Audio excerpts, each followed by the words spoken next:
प्रभु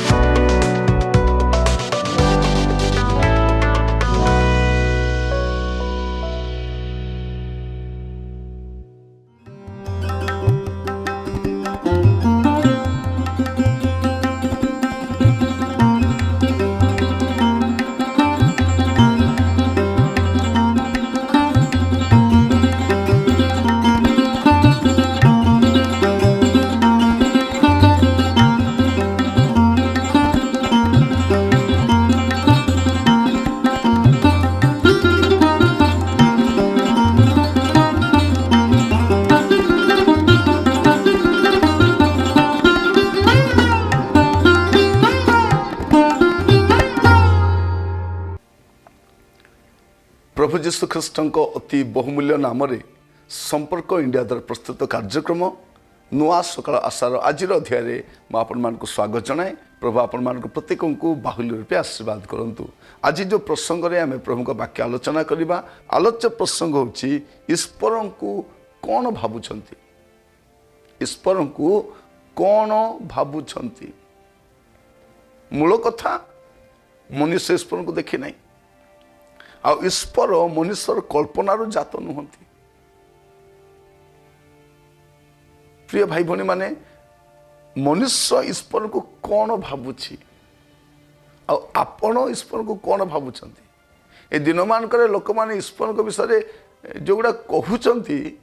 आश्चर्य सतरे कौन ईश्वर के जानती है माने। प्रिय भाई भनी माने ईश्वर को कौन मनुष्य बनई पारे, ईश्वर को कौन मनुष्य सृजना करि पारे, ईश्वर को कौन मनुष्य श्वासवायु दे पारे, ईश्वर को कौन मनुष्य खाइबाटा दे पारे, कौन दे पारे मनुष्य माने आमर ईश्वर को विषय धारणा कौन एटा मु पचारिबा पई चाहे। वास्तव में हम ईश्वर को जानू कि हम ईश्वर को जानू कि आज से दिगरे हम चिंता करके देखिबा नहिले आम माने कौन हबा ए प्रकार ही असुविधा पड़ुथिबा। ईश्वर के विषय आम धारणा ना आम कौन भावती आप देखिए प्रेरित 17 पर्व तार 24, 25, 26 पद लिखा जाए जो ईश्वर जगत और तन्मध्यस्थ समस्त पदार्थ सृष्टि करिसेंती। जो ईश्वर जगत और तन्मध्यस्थ समस्त पदार्थ सृष्टि करिसेंती से स्वर्ग और पृथ्वीर प्रभु हेबारु से खाली गोटे गाँव प्रभु नुहंती, गोटे विलेज प्रभु नुहंती, गोटे जिलार प्रभु नुहंती, गोटे राज्यर बा देशर प्रभु नुहंती। से स्वर्ग और पृथ्वीर प्रभु हेबारु हस्त निर्मित मंदिर रे वास करती नहीं। शास्त्र कहूँ हस्त निर्मित मंदिर वास करती नहीं किए बा तांकर कौन से अभाव थिबारु मनुष्य हस्त द्वारा सेवित हुअंती नहीं। तांकर किछि अभाव नहीं, तांको देला बेला औकात भी मनुष्यर नहीं।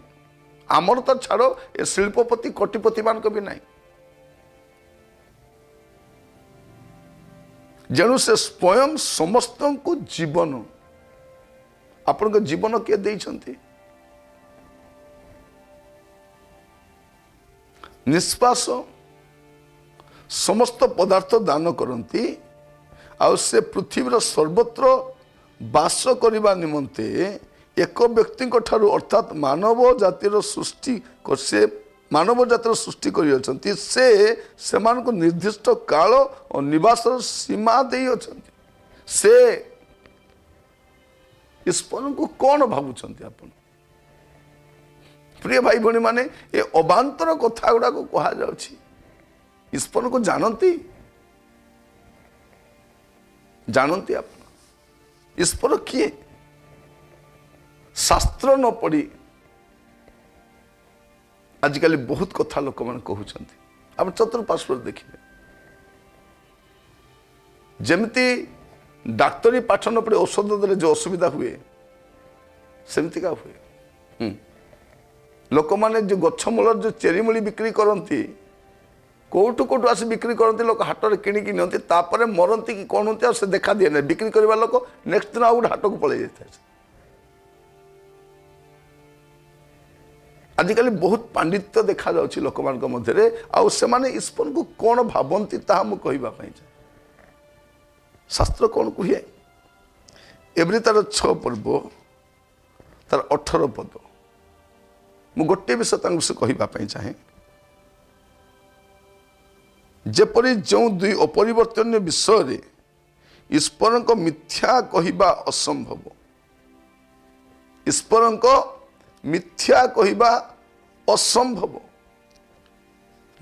आपण कौन भावती ईश्वर कौन मनीष मिछ कहे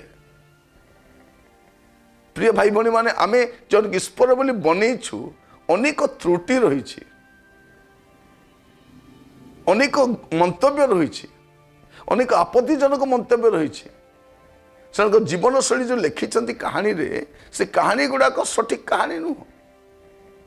कारण से मैंने केवे भावी नथिले जे मु लिखिथिबा बहीटा दिने एते बड़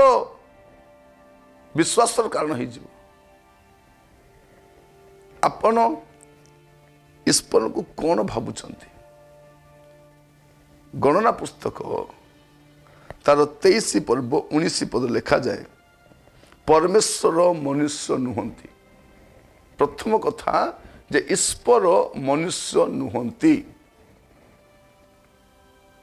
ईश्वर मनुष्य नुहंती जैसे भोक हेले खाइबे तांको सुरक्षा पे जिनिस दरकार से बाहा हेबे तांको ज्वर हबो तांको छाड़पत्र हबो से पाप करिबे ईश्वर मनुष्य नुहंती आपण कौन भावती ईश्वर के विषय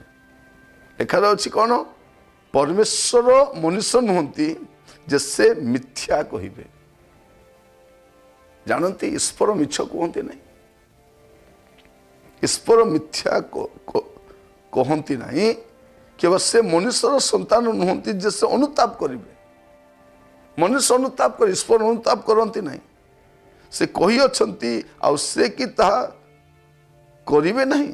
से कही अच्छे से कि से सिद्ध करिवे नहीं ईश्वर का विषय आपन को धारणा कौन पृथ्वी रे गोटे पुस्तक जहाँ ईश्वर को प्रकाश करे ता बाइबल अटे बाइबल न पढ़ा पर्यंत ईश्वर किए आपण जानीपारे नहीं सत्य ईश्वर को आप जानीपारे नहीं तेणु बाइबल पढ़ा दरकार प्रिय भाई भाई मान बाइबल ख्रीस्टियान मान धर्म ग्रंथ नुहे बाइबल समुदाय मानव जाति ईश्वर गोटे पुस्तक देथिबा विषय जहाँ पढ़िकी आप जानीपारे ईश्वर किए बिना बाइबल ईश्वर को जानी हेबनी तेणु आम सतर्क होगा ईश्वर को विषय आप कौन भावती कौन जानती आम कहले हेब नहीं भोगवाई भी प्रस्तुत रही तेणु सचेतन हूँ ईश्वर किए जानतु ताहा मत शास्त्र अनुमोदित ईश्वर को ईश्वर किए आम जाना दरकार प्रभु आपन आशीर्वाद करूँ प्रार्थना करवा अनुग्रहकारी पिता परमेश्वर धन्यवाद दूसरी वाक्य द्वारा कथा प्रभु दिन मानक आम गुड़ी विषय जानीछु प्रभु जगत विषय किंतु आपण को जानी ना आपण को जानापी आप जो शास्त्र देते बुझापी आम को साहाय्य कर प्रत्येक को आप हस्त रखी प्रार्थना मोर प्राणर प्रिय जीशु नाम मागिली आमेन